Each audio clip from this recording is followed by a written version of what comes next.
열왕기상 2장 13절부터 25절 말씀을 묵상하도록 하겠습니다. 본문은 인간의 욕망과 하나님의 주권, 그리고 그 가운데 드러나는 하나님 나라의 오묘한 섭리가 담겨 있습니다. 이 말씀을 함께 나누면서 우리 삶에 적용할 교훈을 얻기를 소망합니다. 다윗 왕의 뒤를 이어 왕위에 오른 솔로몬이 자신의 왕권을 공고히 하고 하나님 나라의 질서를 세워나가는 중요한 장면을 보여줍니다. 솔로몬의 지혜와 결단력을 통해 하나님 나라의 질서가 어떻게 세워져 나가는지를 보여주는 중요한 본문입니다. 아도니아의 어리석은 욕망과 그에 대한 솔로몬의 단호한 처벌은 하나님 나라의 백성들이 하나님의 뜻에 순종하고 겸손하며 공동체의 질서를 존중해야 함을 가르쳐 줍니다. 또한 하나님께서 세우신 권위에 대한 도전은 결국 심판을 받을 수밖에 없음을 경고하는 메시지를 담고 있습니다. 13절에서 18절 말씀을 생각하도록 하겠습니다. 솔로몬의 왕위가 견고해져 가는 시점에 이미 왕위를 빼앗으려 했던 아도니아가 늙은 다윗의 후궁 아비삭을 아내로 달라는 터무니없는 요구를 합니다. 겉으로는 순수한 청혼처럼 보이지만 그 속에는 여전히 왕권에 대한 미련과 야심이 숨겨져 있습니다. 아도니아는 이미 왕위 계승 경쟁에서 실패했음에도 불구하고 다윗의 후궁 아비삭을 아내로 맡게 해달라는 터무니없는 요구를 솔로몬에게 합니다. 이는 단순히 한 여인을 탐내는 것을 넘어 여전히 왕권에 대한 미련을 버리지 못하고 솔로몬의 권위에 도전하려는 속셈을 드러내는 행동입니다. 아도니아의 요구는 자기 중심적인 욕망이 얼마나 어리석고 위험한지를 보여줍니다. 그는 이미 자신의 죄과로 인해 죽음의 위협 아래 놓여 있었음에도 불구하고 여전히 세상적인 권력과 욕망을 버리지 못하고 있습니다. 이는 하나님 나라의 백성된 우리가 끊임없이 경계해야 할 모습입니다. 우리의 마음 속에도 아도니아와 같은 숨겨진 욕망과 야심이 꿈틀거릴 수 있기 때문입니다.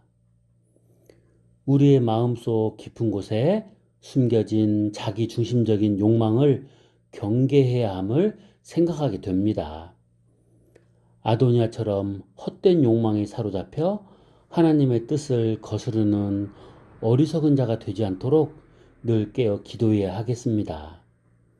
하나님 나라에서는 겸손과 순종이 중요한 덕목입니다. 아도니아의 요구는 자신의 욕망을 우선시하고 하나님의 뜻과 솔로몬의 왕권을 존중하지 않는 교만하고 어리석은 행동입니다. 이는 하나님의 나라의 백성들이 경계해야 할 모습입니다.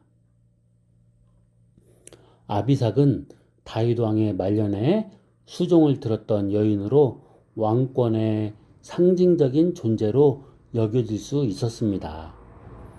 아도니아가 아비삭을 요구한 것은 단순히 아름다운 여인을 원하는 것이 아니라 과거 왕권에 대한 자신의 연결고리를 주장하고 솔로몬의 정통성에 흠집을 내려는 그 정치적인 의도가 담겨 있었던 것입니다. 하나님 나라에서는 외적인 권위나 혈통보다 하나님의 뜻과 선택이 중요합니다. 아도니아는 과거의 권위의 미련을 버리지 못했지만 하나님은 솔로몬을 택하셨습니다. 이 사건은 하나님께서 세우신 질서와 권위에 대한 존중함이 얼마나 중요한지를 보여줍니다. 19절에서 23절을 보시겠습니다. 솔로몬은 아도니아의 요구 뒤에 숨겨진 의도를 정확히 간파합니다. 그는 아비삭을 요구하는 것이 단순한 여인을 원하는 것이 아니라 여전히 왕권에 대한 도전을 염두에 둔 행동임을 깨달았습니다. 다윗의 후궁을 차지하는 것은 당시 왕권 계승의 정통성을 주장하는 행위로 여겨졌기 때문입니다. 솔로몬은 아도니아의 요구 뒤에 숨겨진 의도를 꿰뚫어 봅니다.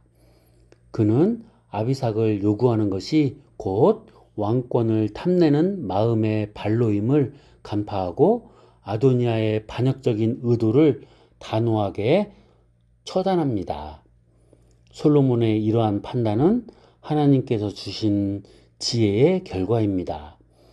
그는 인간의 겉모습이 아닌 그 중심을 꿰뚫어 보는 영적인 통찰력을 가졌습니다.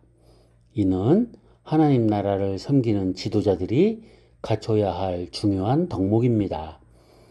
우리 또한 세상을 살아갈 때 보이는 것 이면에 숨겨진 진실을 분별할 수 있는 지혜를 구해야 합니다. 솔로몬의 지혜는 하나님께서 그에게 주신 선물입니다. 그는 하나님께서 세우신 왕으로서 하나님 나라의 질서를 유지하고 반역 세력을 척결해야 할 책임을 다합니다. 그의 단호한 조치는 죄에 대한 하나님의 공의로운 심판을 보여주는 동시에 하나님 나라의 안정과 평화를 위한 불가피한 조치임을 깨닫게 합니다. 우리도 하나님께서 주시는 지혜를 구해야 합니다. 솔로몬처럼 영적인 통찰력을 가지고 세상과 사람들을 분별하며 하나님의 뜻을 따라 살아가는 하나님께서 원하시는 그 의도가 무엇인지를 잘 간파해서 살아갈 수 있는 지혜로운 성도가 되어야 하겠습니다. 24절, 25절입니다. 솔로몬은 아도니아의 반역적인 의도를 단호하게 처단합니다. 그는 분하야를 보내 아도니아를 죽임으로써 왕권의 안정을 확고히 합니다. 이 사건은 하나님의 공의가 마침내 실현되는 장면을 보여줍니다. 하나님께서는 악인의 꾀를 꺾으시고 당신의 뜻대로 세우신 왕을 보호하십니다. 이는 하나님 나라의 통치가 정의와 공의 위에 굳건히 서 있음을 드러냅니다. 때로는 악이 승리하는 것처럼 보일지라도 결국 하나님의 공의는 반드시 드러나게 될 것입니다. 우리는 하나님의 공의를 신뢰해야 합니다. 때로는 불의가 득세하는 것처럼 보일지라도 하나님께서는 반드시 악을 심판하시고 정의를 세우실 것입니다. 우리는 하나님의 공의를 믿고 인내하며 하나님 나라의 완성을 소망해야 하겠습니다. 오늘 나눈 열왕기상 2장 13절에서 25절의 교훈을 정리해 보도록 하겠습니다. 첫 번째, 하나님께서 세우신 질서와 권위에 대한 존중. 솔로몬은 하나님께서 다윗을 통해 약속하신 왕위 계승자였습니다. 아도니아의 행동은 이러한 하나님의 뜻과 솔로몬의 권위에 도전하는 것으로 볼 수 있습니다. 하나님 나라 백성들은 하나님께서 세우신 질서와 권위를 존중하고 따라야 합니다. 이는 가정, 교회, 사회 등 다양한 영역에서 적용될 수 있습니다. 무분별한 도전이나 반항은 공동체의 평화를 깨뜨리고 하나님의 뜻을 거스르는 행위가 될 수 있습니다. 두 번째, 사사로운 욕망보다 하나님의 뜻을 우선시하는 삶. 아도니아는 과거 다윗의 후궁이었던 아비삭을 아내로 맞이하려는 개인적인 욕망을 드러냈습니다. 이는 단순히 한 여인을 원하는 것을 넘어 왕권에 대한 미련을 버리지 못했음을 보여주는 행동으로 해석될 수 있습니다. 하나님 나라 백성들은 자신의 이기적인 욕망보다 하나님의 뜻을 먼저 구하고 그 뜻에 순종하는 삶을 살아야 합니다. 개인적인 욕망이 하나님의 뜻과 충돌할 때 우리는 기꺼이 자신의 욕망을 내려놓고 하나님의 인도하심을 따라야 합니다. 셋째, 지혜로운 분별력과 단호한 결단. 솔로몬은 아도니아의 요청 뒤에 숨겨진 의도를 간파하고 단호하게 거절했을 뿐만 아니라 그의 생명까지 거두는 결정을 내렸습니다. 이는 하나님 나라의 질서를 유지하고 왕권을 굳건히 하기 위한 지혜로운 판단이었다고 볼 수 있습니다. 하나님 나라 백성들은 악한 의도나 불의에 대해 지혜롭게 분별하고 단호하게 대처해야 합니다. 때로는 사랑과 용서가 필요하지만 공동체의 안전과 정의를 위해서는 단호한 결단이 요구될 수도 있습니다. 네 번째, 언약의 중요성과 신실함. 솔로몬은 다윗 왕과의 그 언약을 기억하고 그의 유언을 따라 나라를 굳건히 세우려고 노력했습니다. 하나님 나라 백성들은 하나님과의 언약뿐만 아니라 사람들 사이의 약속과 책임을 중요하게 여기고 신실하게 이행해야 합니다. 언약을 어기는 것은 신뢰를 무너뜨리고 공동체의 기반을 악화시키는 행위인 것입니다. 사랑하는 성도 여러분, 아도니아는 이미 왕위를 포기했음에도 불구하고 다윗의 후궁 아비삭을 아내로 맡게 해달라고 솔로몬에게 청탁합니다. 이는 단순히 개인적인 욕망을 채우려는 행동으로 보일 수 있지만 하나님 나라의 관점에서 보면 더욱 깊은 의미를 지닙니다.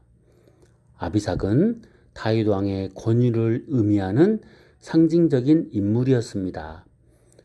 아도니아의 요구는 솔로몬의 왕권을 인정하지 않고 과거 다윗 왕의 권위에 기대어 자신의 영향력을 유지하려는 은밀한 시도로 해석될 수 있습니다.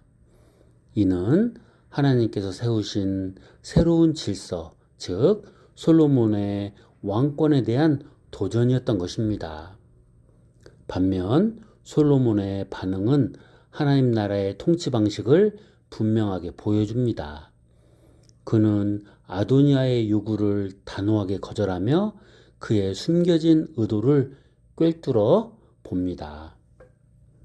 솔로몬은 자신의 왕권이 하나님으로부터 비롯되었음을 인식하고 있었기에 그 어떤 인간적인 위협에도 흔들리지 않았습니다.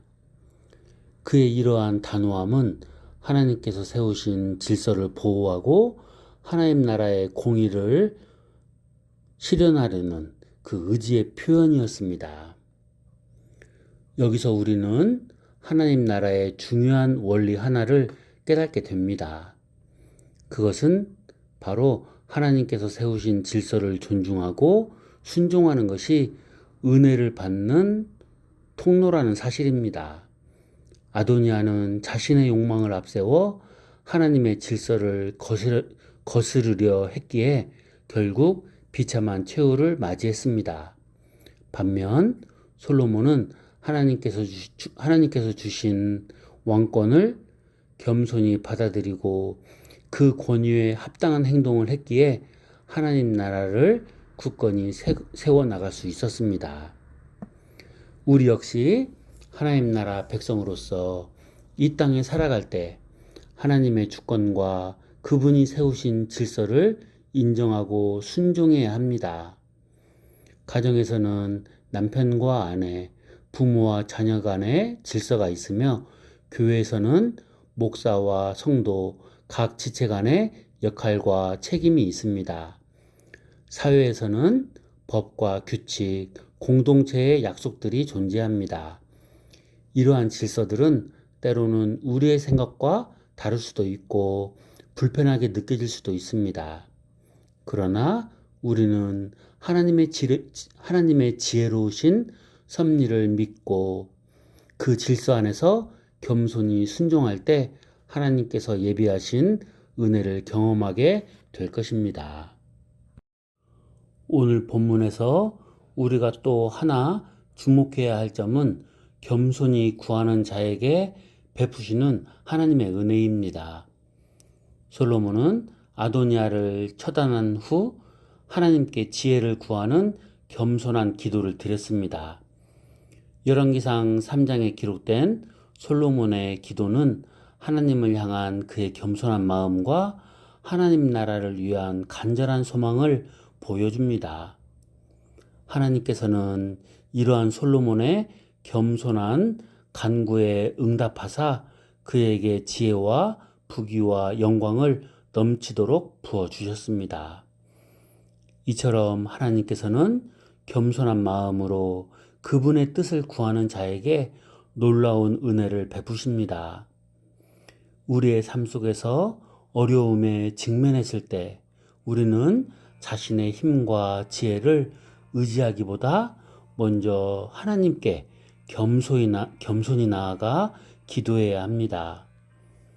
우리의 연약함을 인정하고 하나님의 도우심을 간절히 구할 때 하나님께서는 우리의 필요를 채우시고 우리가 상상할 수 없는 은혜를 부어주실 것입니다. 결론적으로 열왕기상 2장 13에서 25절은 우리에게 하나님 나라의 중요한 두 가지 진리를 가르쳐 줍니다. 첫째, 하나님께서 세우신 질서를 존중하고 순종하는 것이 은혜를 받는 통로라는 것입니다. 둘째, 겸손한 마음으로 하나님께 구할 때 그분은 놀라운 은혜로 응답하신다는 것입니다. 사랑하는 성도 여러분, 우리 모두 아도니아의 교훈을 기억하고 하나님의 질서 안에서 겸손히 행하며 솔로몬처럼 겸손한 마음으로 하나님께 간구하는 삶을 살아가기를 소원합니다. 그래야 할 때 우리는 하나님 나라의 풍성한 은혜를 날마다 경험하며 하나님의 뜻을 이루어드리는 복된 삶을 살아가게 될 것입니다. 감사합니다.